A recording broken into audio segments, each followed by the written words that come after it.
Salut la team, on se retrouve pour une nouvelle vidéo et aujourd'hui je vais te parler planification de stock. Tu vas voir que c'est une option qui est directement dans le back-office Amazon mais que tu as sûrement vu nulle part parce que personne t'en a jamais parlé.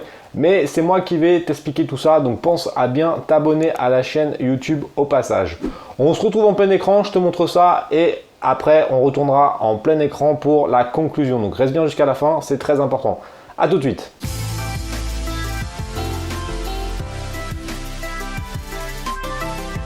Ok, on est parti, planification de stock, je te montre tout de suite ça, comment ça se passe dans le back-office Amazon.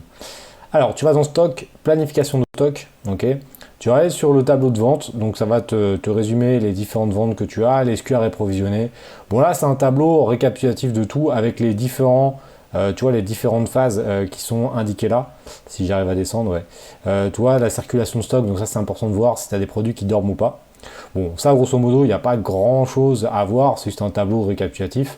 Ensuite, tu cliques sur réapprovisionner le stock et c'est là où ça va être intéressant. Alors là, par exemple, bon, bah, tout est un peu flouté, hein, forcément, parce que le problème, c'est que tu as toujours 1% de gens qui sont pénibles et qui vont venir me faire chier. Donc, je suis obligé de tout cacher et forcément, ça pénalise tout le monde. Mais bon, mets un commentaire, hein, mets un commentaire pour dire que les autres font vraiment chier à t'emmerder sur tous les trucs comme ça. Tu peux le mettre en commentaire et mettre un like pour moi, mais pas de dislike hein, surtout, mais un like pour m'encourager parce que franchement c'est assez pénible d'avoir tout le temps des raccros là, qui viennent t'emmerder. Et c'est pour ça que je vais te cacher pas mal d'infos. Donc grosso modo comment ça se passe, tu vois, tu as tes différents produits, enfin tu vois pas grand chose, mais en gros tu as tes produits, tu fais afficher les détails et là c'est là où tu vas pouvoir régler sur chaque SKU comment ça se passe. Donc là, tu vois, je vais pouvoir te montrer un peu ça parce que ça craint pas trop. Tu peux mettre ton nom de fournisseur, donc X ou Y, tu peux l'indiquer là, tu peux mettre le numéro de pièce s'il y a. Le délai d'approvisionnement, donc par exemple dans ce produit-là c'est 3 semaines. Est-ce que tu peux mettre s'il expédie directement à Amazon ou non. Fréquence de nouvelles commandes, donc tu peux mettre ça également. En fait, tu rentres toutes les informations qui sont ici. Quantité de produits emballés, si c'est un produit qui est emballé par un ou si c'est des packs.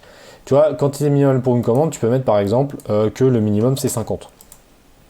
Et tu vois, les trucs changent automatiquement. Donc là, par exemple, le montant de commande est de 50 €, puisque c'est normal. J'ai indiqué un peu plus bas que le prix d'achat était de 1 €, par exemple. Donc tu vois, tout indiqué là. Et ce qui est vraiment cool, c'est que ça te met le délai.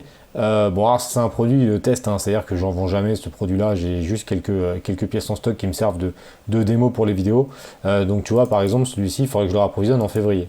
Ça te met les marges aussi. Les marges brutes, bon alors ça il faut pas trop le prendre en compte parce que si tu es éligible à la TVA, ça ne compte pas la TVA, ça compte, tu vois, il y a des différents frais.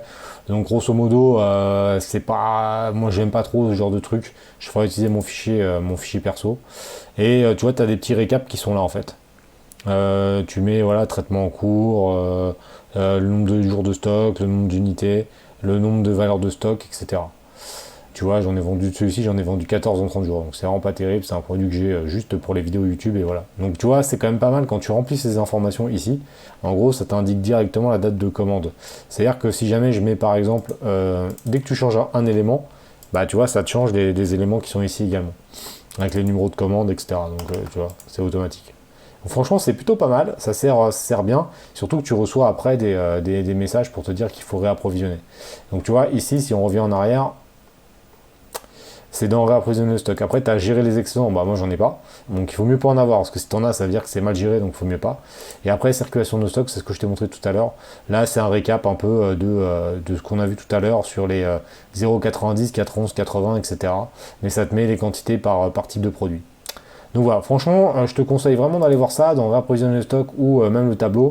C'est un truc qui est gratuit puisque c'est inclus directement dans le back-office Amazon et ça peut vraiment t'aider pour gérer les stocks. Donc je te conseille réellement de jeter un coup d'œil là-dessus. Allez, on se retrouve en plein écran pour finir la vidéo.